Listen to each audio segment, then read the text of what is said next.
Hi friends, Ashutosh here. Okay, आज हम लोग फ्यूचर मार्केट के बारे में बात करेंगे। बेसिकली बेसिक्स ऑफ फ्यूचर हम लोग जानने वाले हैं। तो जनरली लोग फ्यूचर और ऑप्शंस के नाम सुनते ही लोग डर जाते हैं शेयर मार्केट में। ओके, तो in fact I have seen such people जो 15-20 साल से भी वो लोग इक्विटी में इन्वेस्टमेंट करते हैं, फिर भी वो फ्यूचर मार्केट में कभी ट्रेड ही नहीं करते हैं। ओके, तो फ्यूचर के बारे में हम लोग बेसिक्स जानेंगे और उसके बेनिफिट्स थोड़े जानेंगे इन दिस 4-5 मिनट्स। ओके, तो अभी फ्यूचर जो मार्केट होती है वो बेसिकली क्या होता है? It is basically you are taking the underlying on rent. Underlying मतलब क्या होता है कि आप समझ लीजिए टीसीएस की इक्विटी बाय करने की सोचते हैं, तो आपको इक्विटी बाय करने के लिए आपको पूरा पेमेंट करना पड़ता है। आपको टीसीएस की इक्विटी समझ लीजिए जो भी प्राइस चल रहा है, you have to pay the whole amount to hold it for 15 days 20 days। तो आपको फ्यूचर में यही सेम चीज़ आपको रेंटेड में मिलता है। तो रेंटेड में आपको जो 2-3 कंडीशंस होती है वो फिक्स रहता है। जैसे आप प्रॉपर्टी रेंट पे लेते हैं तो आपकी एग्रीमेंट वैल्यू एग्रीमेंट की डेट डिसाइड होता है। एग्रीमेंट की आपकी जो डिपॉजिट है वो डिसाइड होता है। और आपकी कोई एग्रीमेंट में करते हैं तो उनके एसेट्स में कुछ भी लॉस होता है तो वो लॉस भी आपकी ओनर रिकवरी करके लेके जाता है। तो आपको फ्यूचर मार्केट में सेम वे में आपकी फ्यूचर की जो एक्सपायरी है वो डिसाइड होता है। तो there are 3 expiry. First month का रहता है जो नियर मंथ एक्सपायरी बोलते हैं, और फिर आपका फार मंथ दो जो कंट्रैक्ट रहते हैं वो 2 महीने के रहते हैं। Basically first month, second month और थर्ड मंथ आप 3 महीने तक मैक्सिमम ये जो रेंट वाली प्रॉपर्टी है या रेंट वाली जो स्टॉक है आप इसको ले सकते हो। ओके, तो ये first month, second month, third month होती है। पहला महीना जो होता है सबसे ज़्यादा ट्रेडिंग होता है। एज आपने रेंट में लिया है तो आपको डिपॉजिट बनना है, जो हम लोग फ्यूचर मार्केट में इसको मार्जिन बोलते हैं। ओके, तो आपको एक सर्टन अमाउंट देना है।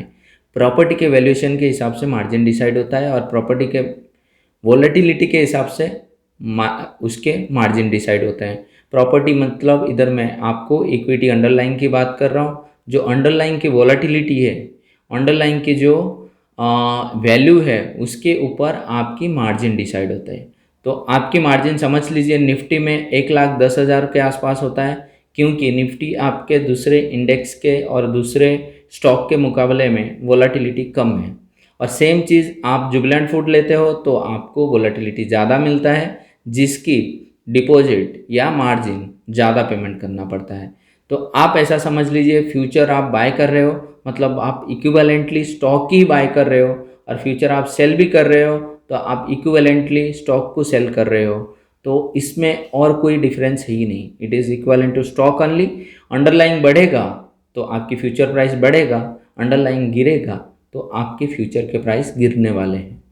इसमें 3-4 बहुत ही बढ़िया फ़ायदे हैं। तो 3 फ़ायदे मैं ऐसे बताऊं तो पहला जो फ़ायदा है कि आप इंडेक्स में ट्रेड कर सकते हो। इंडेक्स में ट्रेड कैसे कर सकते हो कि आप इक्विटी मार्केट में you can not buy Nifty और bank Nifty.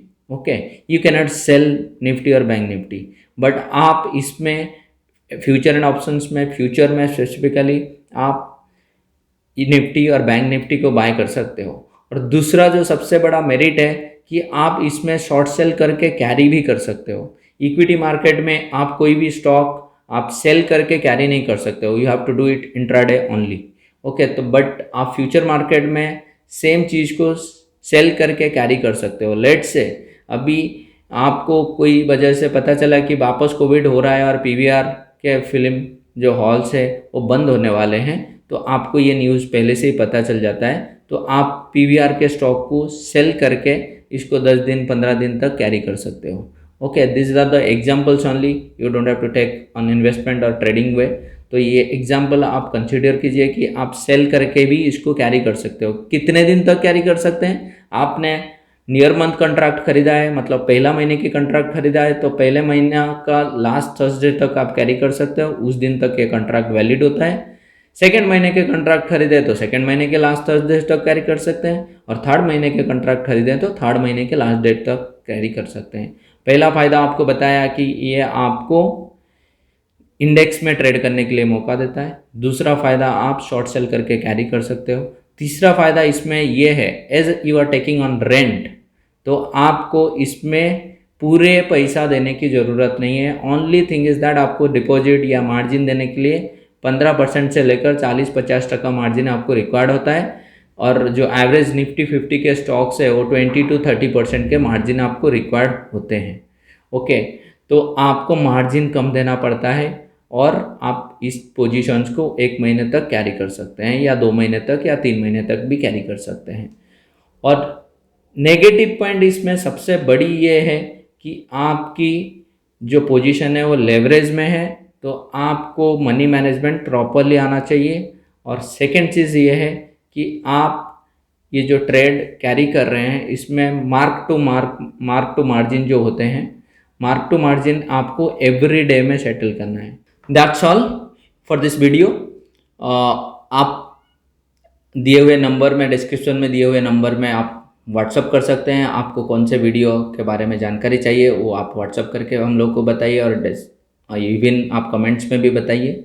Okay, and subscribe this channel and like this channel and support us to grow this channel to such level that we can reach all the people. Thank you so much.